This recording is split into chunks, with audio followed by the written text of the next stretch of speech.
As one parent once said, if every child matters, then every parent matters. You could have a go at scoring the errors with the MSV. Do you remember the MSV?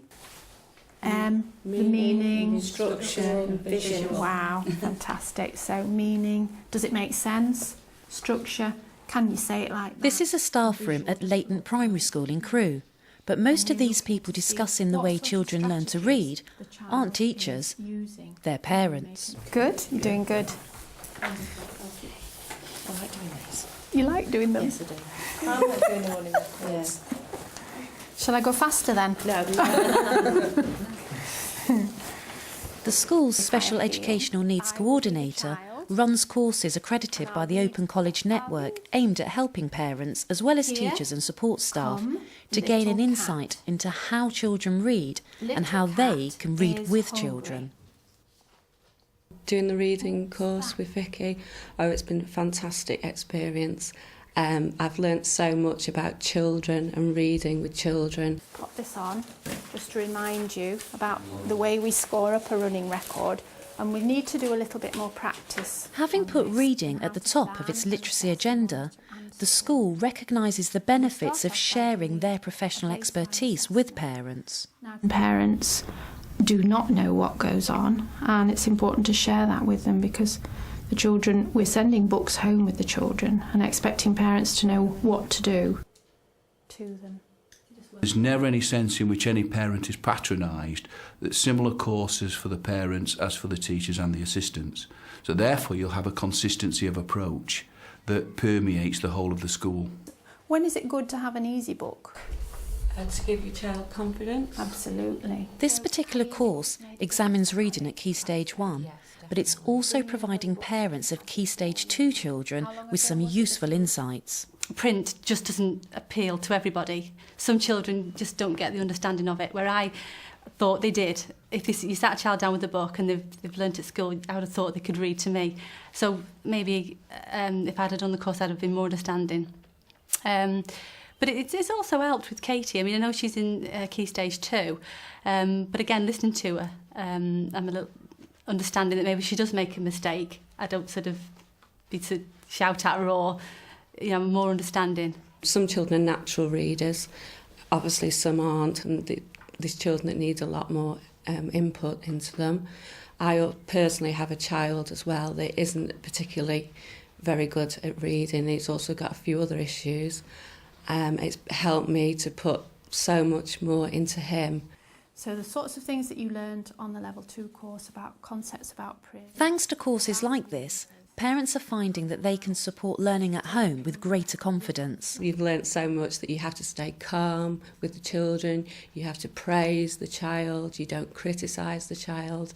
And one of the things, I want my husband to actually sit with Vicky or maybe even come on one of these courses, because I want my husband obviously to read with the child, but they tend to be a little bit too aggressive with them when reading, and I've certainly learnt that. Parents are on our side, they know what we're about, and also it's lovely to have parents coming in and helping. We've actually started to, in a sense, have our own in-house qualified, highly trained, highly skilled assistants with the knowledge to support children, particularly in literacy. Leighton serves a diverse community on the outskirts of Crewe. Head teacher Glyn Turner understands that the learning environment needs to extend beyond the school gates. Over the last few years, I've found myself on occasion coming down into the community to ensure that the children are in school. One of the things that we're really aiming for is to ensure that our school works in the community, for the community, and involves parents and other family members, so it becomes by the community as well. It's nice to come into school and give a bit back of what you've had out of the school as well. I think it's nice to carry that support through. I think it's good for your children to see you supporting the school. Year 3 pupils are enjoying watching a story being brought to life thanks to a story sack, including props which have been made by parents, like this mum, Jenny. I wonder which fruit she'll like best. Will she like the soft yellow banana? Or the sweet smelling guava? Family learning is integral to the work of the school. Now, that may mean parents accessing learning either in terms of helping the child with reading. In other cases, it could be some parents have particular sewing skills to make story sacks. When you've seen the storybooks, the story sacks and how they work, it makes your imagination go a bit more to town, and it gets you asking your children more questions about the book and what's happening and, you know, their feelings towards it, rather than it just being words on a page, you know. Oh, the tangy purple passion fruit. It's one thing just reading, and another thing to actually really understand the concept of a story or whatever it is. It comes alive more. You can get involved more in a story when you read it with your child, and you can, you know, try and imagine what's happening, and the words sort of aren't just words on a page anymore. Will she like the spiky-leaved pineapple? The goat comes and butts the tree, doesn't he? Some parents can feel excluded from their children's schooling. Through both formal and informal approaches, Leighton is trying to reach out and show all parents that they can help. I'm not like, because of my language, I feel lost my idea and everything. But once I'm there and then see the teacher and the tutor and also my friend, that's fine. I can do, you know, like as long as the tutor will give me some assignment, that's fine for me. With a little help with my husband. He does the scenery, the tree and the board. And that's to work. Story sacks allow Vicky to help parents understand some core objectives for literacy. It's very, very useful for recalling events, sequencing them, improving memory, all these skills which start off with knowledge, and memory is a big part of that. As a group, we had to decide what was important, which characters were important, and also what we wanted the kids to get from the story sack. They are quite capable to read, just, you know, read lines. But obviously, it's not all really sinking in. And from that point of view, you, as a parent, you wonder, you know, whether I shouldn't ask a question just to check and did you understand? We're so happy with this project, and it's been so successful. Obviously, it's useful for nursery and Key Stage 1, but we've decided to develop it through into Key Stage 2, where we still have this love of books, but we're looking at perhaps a shorter novel and developing activities and ideas from that novel. It was fun because I got to bash the tree and all the cone and mango falls down, and it's different to normal stories because we don't get to do that and it's not that much fun. We just have to sit on the carpet and listen. Yeah, I might go and read it myself, so I might buy it at the weekend or something and read it. Following Vicky's courses, several parents like Mrs. Story have chosen to take on further training to become teaching assistants. But there's no one else, said Steve. Just read that beautifully to me. You're really enjoying it at the moment, aren't you? It can sometimes be very difficult to find a parent or an assistant who can offer 12.5 hours per week.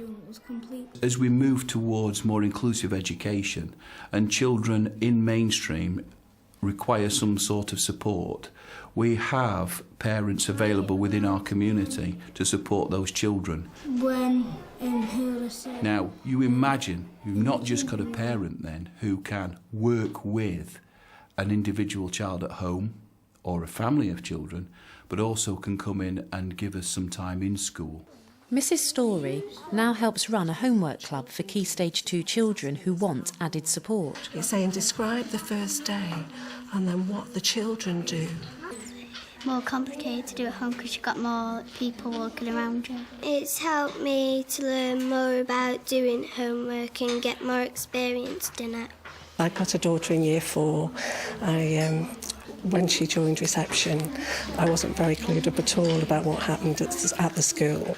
So I thought it was about time I got some training back again, and that's what's really given me the idea to come along and further myself and help Emma, obviously, as well along the way. To have parents in to support is fantastic, and it's all helped towards the Family Learning Quality Kite Mark, which we've just received. The focus very often, because of the nature of part of this community, is for the special needs coordinator to be responsible for learning needs. The learning mentor takes account of emotional needs, and in my capacity as the head, I ensure that we meet with all child protection arrangements, looked after children. We have a regard for all of the children through that triangulation. But the community itself wants success for its children, and it works very, very hard to support the school. Some of my parents were non-attenders in schools themselves, or didn't like school as an institution. So getting them in school now with their children, we try and break that pattern and get them to enjoy school. And it's not such a frightening place. It's not difficult to come and talk to a member of staff, and hopefully that's why I'm here, so that doors open constantly. They come in before school, after school, with any problems either with themselves or with the children. If you have an open door policy, and as a Senko you do, then you start to meet parents along the way, and you know, we're working together on a child's progress. But I think it's important for a school to look at what they're offering, look at what they're expecting, send out a questionnaire, find out what parents want. As long as we're open to suggestions, then I think it's going to work. Some parents wanted to come into school to learn basic computing in order to share and develop another significant aspect of their children's literacy and learning. I've got two boys, one's 6 and one's 9, and the eldest one, who's 9, he'd rather play games on the computer. So we've stopped all that now, and I can now help him to research his homework, like they've just done about the Egyptians. So we've now gone onto the internet together and researched about all the Egyptians, and that's helped with his homework. Did you ask? It's well worth coming into school.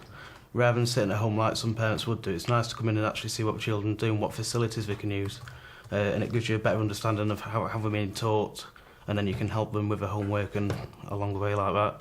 And as for coming in and doing a computer course, when you've got children interested in computers, it really gives them a good push on, because they can see you're sharing the interest with them. The children are taught so different from how we were taught, so it's given us a good insight onto what they're doing. And as far as the children's concerned, it's given me more confidence to teach them how to use a computer, so not to be scared of it as well. The school is tapping into the vital contribution which parents can make to literacy. There's a consistency of message reaching not just staff, but parents too. Family learning has been central to what we've wanted to achieve, and Cheshire has a very strong lifelong learning tradition and a particularly effective kite mark that I would definitely recommend other schools embracing, because it's a very useful audit and guide to encouraging and enhancing family learning in your school.